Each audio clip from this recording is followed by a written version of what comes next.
Hello, I'm here to tell you today, do not doubt in the dark what God has told you in the light.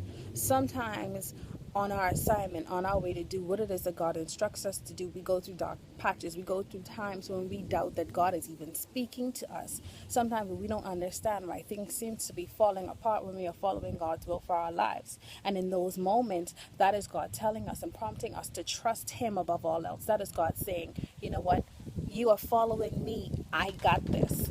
I'm in control. I need you to trust me and trust in my ability, trust in my way of doing things. Because sometimes what we do is we plan out how we're going to carry out God's will.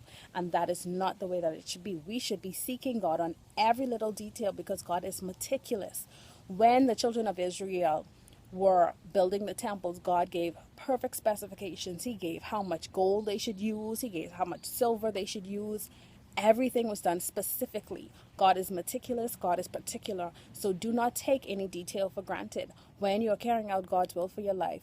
You have to consult God, you have to speak to Him, because otherwise, whose will is it that you're carrying out?